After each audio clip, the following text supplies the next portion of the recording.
one trip or another we met Elvis.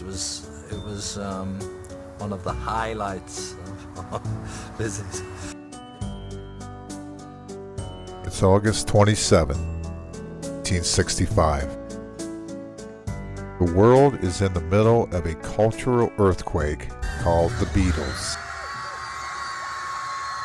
Their songs dominate radio. Teenagers scream so loudly at concerts that no one can hear the music. Haircuts are changing. Fashion is changing. Even parents are changing, reluctantly. Across the musical kingdom sits the man who started it all, Elvis Presley, the original king of rock and roll. For nearly a decade, Elvis has ruled the throne. But in 1965, something interesting had happened.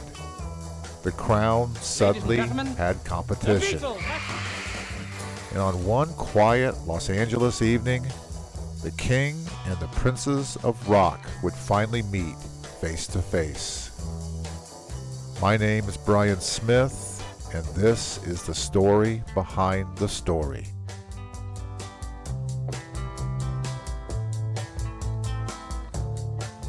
In the summer of 1965, the Beatles were on their second American tour.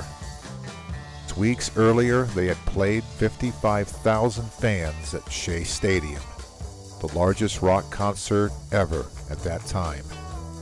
Meanwhile, Elvis Presley was living comfortably in his luxurious Bel Air mansion on Perugia in Los Angeles.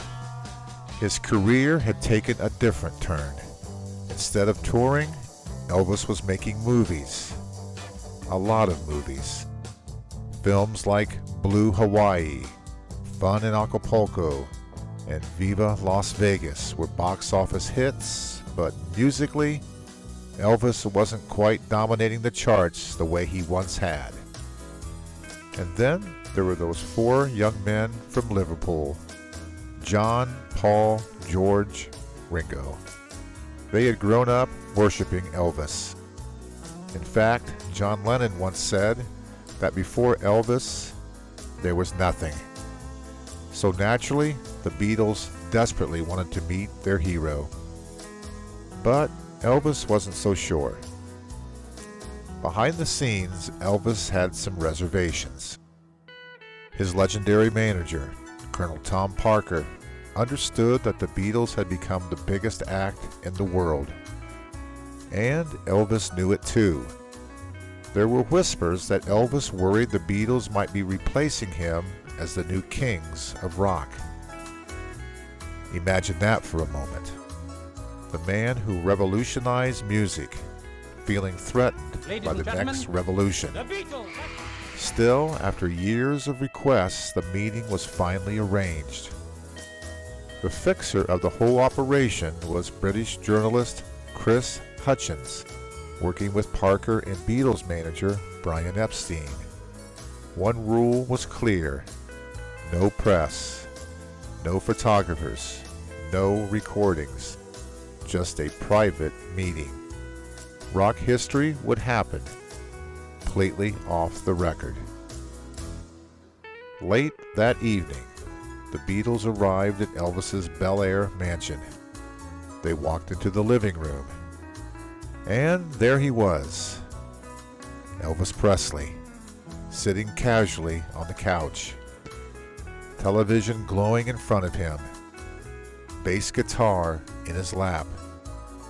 Now remember, these were the biggest stars in the world, but suddenly they were just four nervous fans meeting their idol.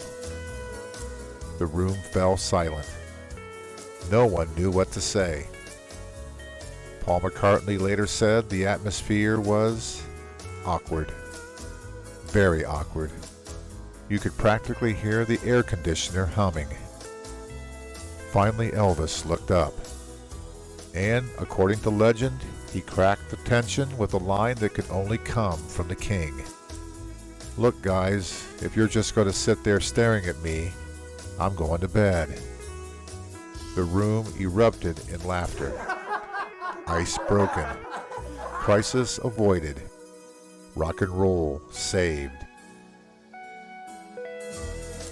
Then someone brought out guitars, and suddenly the living room in Bel Air turned into the most exclusive jam session in music history. No audience, no cameras, just legends. They played loose, informal versions of songs like I Feel Fine, Blue Suede Shoes. At one point, Elvis played bass. Paul reportedly jumped on Elvis's white piano. And yes, according to some stories, a few bars of Yesterday may have drifted through the room. Watching the session were a handful of insiders. Elvis's close friends known as the Memphis Mafia. Elvis's girlfriend, Priscilla Presley. Beatles manager, Brian Epstein. Colonel Tom Parker. A tiny audience witnessing one of the most unique gatherings in music history. Just imagine being in that room. Rock's past, present, and future, all tuning guitars together.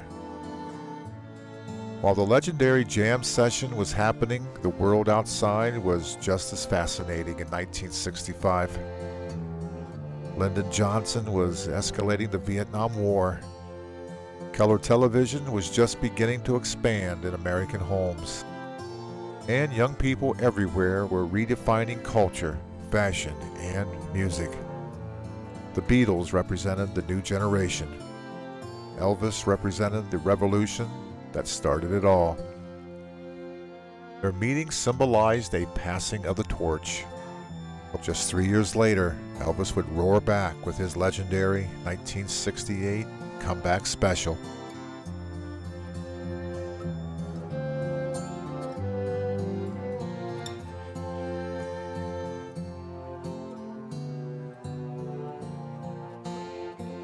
After the meeting, the reactions were mixed. Paul McCartney called the night unforgettable. He even joked later that he was fascinated by Elvis's television remote control, something very few people had ever seen at that time. But John Lennon had a slightly different take. Years later, Lennon said meeting Elvis felt strangely ordinary, like meeting a hero who turned out to be human. Still, none of the Beatles ever forgot that night, because even if it wasn't magical every second, it was historic. And here's the fascinating part. There are no recordings of the jam session. No photographs inside the home. No official set list. Everything we know comes from memories. Later, one picture was found of the Beatles leaving Elvis's home. The rest are just stories, and a few people lucky enough to be there. It's one of the most legendary what-if moments in music history. What if someone had recorded that jam? What if Elvis and the Beatles had played a song together? Can you imagine that record? Rock history might look very different today. But maybe this mystery is exactly what makes the story so special. One night, one living room, 5 of the most influential musicians in history playing together like teenagers in a garage band. No publicity, no marketing, just music. And sometimes that's the best kind of history, because the greatest moments don't always happen on stage. Sometimes they happen quietly, on a couch, with a bass guitar, a few friends, and the king of rock and roll. And that's the story behind the story of the Beatles meeting Elvis. I hope you found it as fascinating as I did. The echoes of the past are waiting to be heard. My name is Brian Smith.